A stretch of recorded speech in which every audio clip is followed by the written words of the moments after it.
most agree that perception participates in experience. Through experience, we encounter mysteries and problems, according to Gabriel Marcel. But problems are not mysteries. Mysteries can seem to become problems. But if one does, the problem it has become cannot be the mystery itself. Perception may be the ultimate problem in epistemology, but if it's considered an interconnected component of experience and mystery, then if mystery inspires wonder, and if it is true that wonder is the beginning of philosophy, then mystery, as holistically perceived, experienced, or given, could be the wellspring of the whole philosophical enterprise. Kenneth Gallagher begins his epistemological tour in the philosophy of knowledge with the opening of the metaphysics that all men by nature desire to know, and then refers to the Theaetetus, wherein Socrates says, "Philosophy begins in wonder." To expand the quotation from Plato a bit, Socrates says, "Wonder is the feeling of a philosopher, and philosophy begins in wonder." And to look a little further in the metaphysics, "For it is owing to their wonder that men both now begin and at first began to philosophize. They philosophized to escape from ignorance. Evidently, they were pursuing science in order to know, and not for any utilitarian end. So we pursue this as the only free science, for it alone exists for its own sake." Philosophy was born of wonder, as an intrinsic desire, but a feeling of wonder that can also be a feeling of ignorance, but clearly not a pragmatic problem-solving enterprise, according to Aristotle. Yet he says they sought to alleviate this feeling of ignorance. It seems that there are multiple things transpiring. Wonder as an emotive, natural, and possibly enjoyable state, and wonder as a prerequisite to a feeling of puzzlement and ignorance. This latter condition could lead to a resolution of the ill feeling, not for any practical gain necessarily, but for the emotional resolution. Not to say there would never be instances of practical and pragmatic philosophical solutions to endeavor toward, just that pragmatism is not a necessary driver in philosophical pursuits. I wonder then when this idea of wonderment and delight in the feeling of mystery can become the obsessive nagging of ignorance. I wonder further if this could contribute to a desire for a pragmatic end to philosophy. To press on with the concept of problem versus mystery, it's necessary to understand Marcel's view of an object.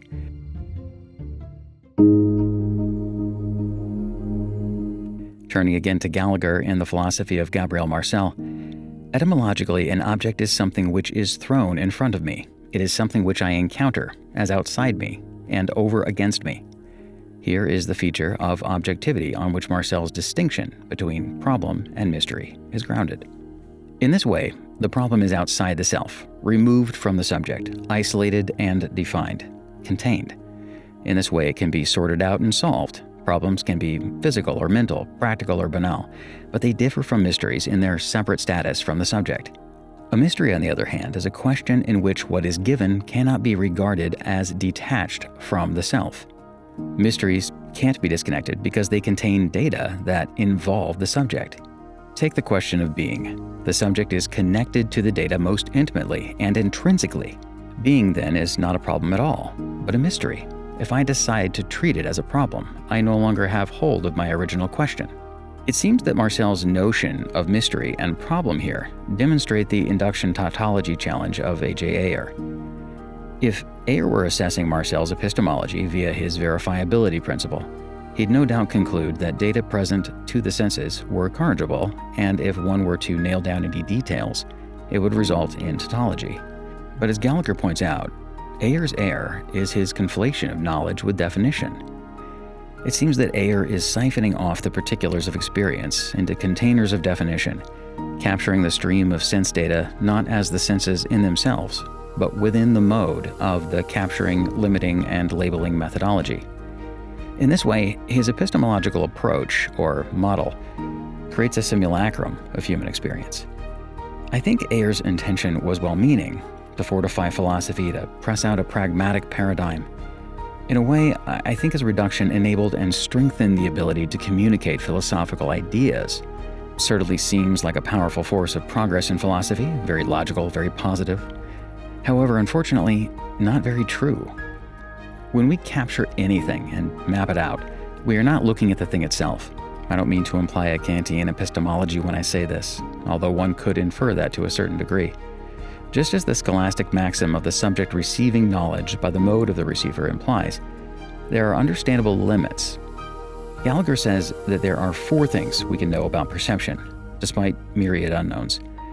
The first is that our consciousness of perception is never totally subjective. It will always contain an awareness of ourselves and something other than ourselves. The second is that our awareness of perception is never isolated. It is always connected to the other, and it includes things that extend beyond the bounds of perception.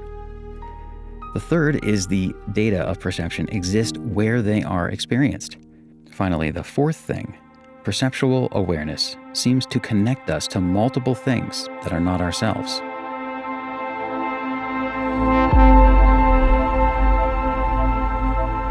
I mention this to contrast some points made by Marcel on the subject of existence.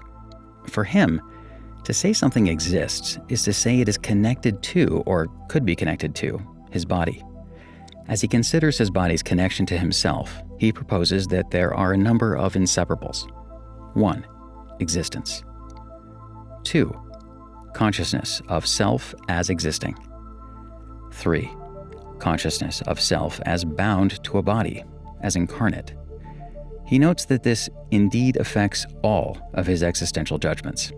Some themes start to emerge: awareness of self, or of body, or of existence, or of perception, of the other, of the multitude of others. A connectedness that exists among these things along with a simultaneity. Perceptual awareness affirms multiple points of contact with non-selves. This interconnectedness seems to be the life of the mystery of perception and existence. But what problems arise when we are cut off from life? Returning to this question of experience, in a way, Ayer is correct. We can gather data related to our experience ad infinitum.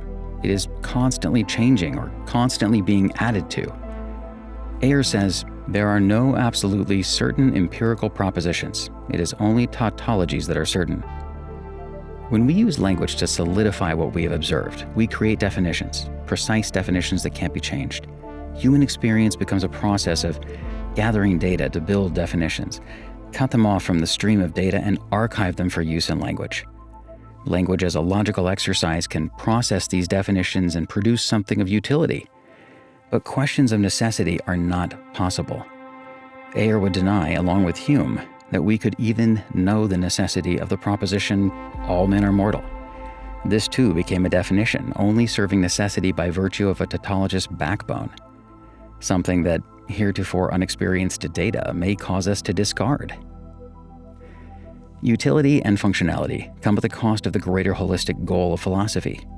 Questions about necessary truth, ontology, etc. fall to the wayside, cogs that don't adequately fit into the machinery of positivist progress.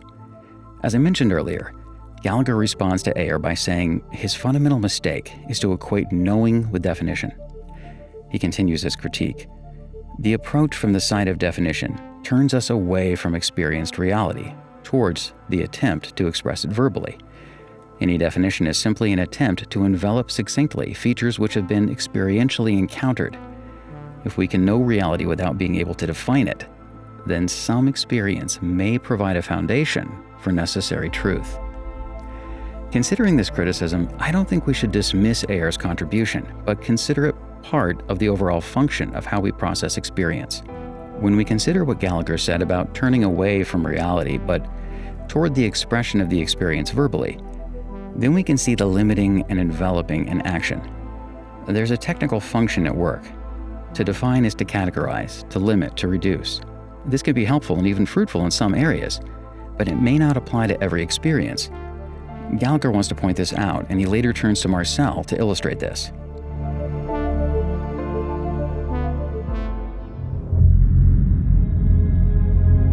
In approaching Ayer, it seemed that there was this method of separating elements of the experience from the subject and isolating them in a definition to facilitate communication. There is a pragmatic goal here, much in the same way Marcel sees a problem, something that obstructs his path, the object that can connect with his body, which is inseparable from himself in an ontological sense, as mentioned earlier. But if there is more to experience than problems, what is there to experience? For Marcel, this is mystery. He distinguishes between the two by saying, "A problem is something met with which bars my passage. It is before me in its entirety. A mystery, on the other hand, is something in which I find myself caught up, and whose essence is therefore not to be before me in its entirety. It is as though this province, the distinction between in me and before me, loses its meaning." He subsequently notes our temptation to turn mystery into a problem. Further, that because the mysterious and ontological are identical, there is a mystery of knowledge which belongs to the ontological order, as Maritain saw. But the epistemologist does not know this, makes a point of ignoring it, and turns it into a problem. It seems that not recognizing the nature of a mystery can lead to transforming knowledge that was naturally mysterious into something falsely problematic. He goes on, "It follows from my definition of metaphysical thoughts as reflection trained upon mystery that progress in this sort of thinking is not really conceivable. There is only progress in problematic thought. It is a proper character of problems, moreover, to be reduced to detail. Mystery, on the other hand, is something which cannot be reduced to detail." Ayer may be right to say that those things which did not fit his paradigm were devoid of meaning, just not for the reasons he may have thought. If something is disconnected or dissected from the source of life, it ceases to contain the animating principle of its essence, its soul, so to speak. Like a child examining the mystery of a puppet, pulling it off the puppeteer's hand, he can examine it all he likes, but the mystery of its movement is gone.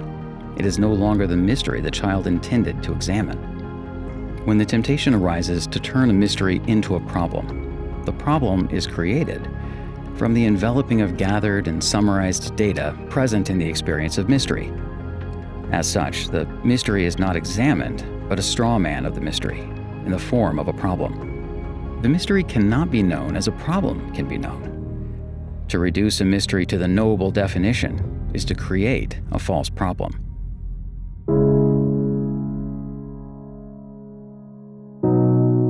There is so much that can be said about the interplay of problems and mysteries. I'm not saying that problems don't exist, neither did Marcel, nor that problem solving is a fruitless or harmful enterprise. But to tie this back to wonder in some way, I'll look to Marcel in his critique of the overly functional view of the person. A world centered on function is liable to despair. This world is empty. It rings hollow. He goes on to say that if it doesn't ring hollow, then it's due to something hidden within it that it cannot conceive of or recognize. In other words, something mysterious that wells up in one's perception of the world, that fills the mechanical gaps of the material machinery, an imperceptible oil without which this mechanism would fail. Think of this the next time someone says to create your own meaning in the world. Why? Where would they get that? Why should we need that? Marcel continues, "In such a world, the ontological need is exhausted in exact proportion to the breaking up of personality and the triumph of the category of the purely natural and the consequent atrophy of the faculty of wonder." I'm only beginning to scratch the surface of Marcel's metaphysics, and I do not claim to fully grasp it nor even see the landscape in its totality. Also, I think if I made that claim, Marcel would say I've systematized his view and lost some of it. But what I have seen seems to comport with this idea that an epistemic reductionism is not adequately or accurately transmitting reality. In a way, functionally, it cannot. I think Ayer realized this to a degree, and this aligns with his rejection of metaphysics. He introduced a sort of nihilistic hopelessness by calling it meaningless. But in gathering information and closing it off, he was disconnecting the stream of information from its source, and therefore making it meaningless. Cutting off what can be gathered and labeled, recorded and changed, calling all of these things ultimately meaningless that were outside of the circle. He was saying that those things were meaningless to his narrow framework. It seems at times that the reality each is approaching is the same, but Ayer equivocates what would classically be defined as meaning. In many ways, the written word, the spoken word, the heard word, all of this enveloping and sending packets of information that is sampled, represented, sent, received, unpacked ad infinitum. Think of an analog recording of music or a voice. It's never the original. A digital representation may hold up better by virtue of its well-defined and codified structure, but it too is sampled from reality, just like the analog. Accordingly, an analog of experience is never the original. We can only communicate to others and even reflect ourselves in these limited ways, or should I say limiting ways. The moment something in our experience is communicated, it is compressed, it is conformed to the mode of communication, and therefore it loses something or is changed in some way. This is not avoidable. Things would not be lost in translation if language was not a limiter. It doesn't matter if it's words, sounds, images, etc. All communication limits.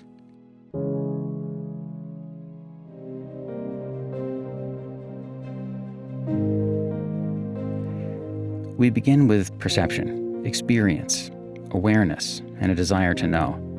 Through our exploration, we encounter wonder at different levels, and this spurs our curious philosophical journeys. Progress can seem like the Tower of Babel, reaching to the heights of heaven before being forced to halt. If it's true that perception, existential awareness, and knowledge are changed and falsified in some ways when we examine them or attempt to communicate them, it may seem hopeless for philosophy as a method of inquiry. But to know that however far we reach, we can return to the wellspring of mystery offers hope. Mystery is not something that stops all progress of knowledge. It feeds it in an eternal way. It's a well that never runs dry. If we cut it off and disconnect from the source, we are no longer exploring the mystery, but something other. This seems to lead to the empty well of nihilism. Hope lies in acknowledging the possibility of progress, but never the possibility of completion.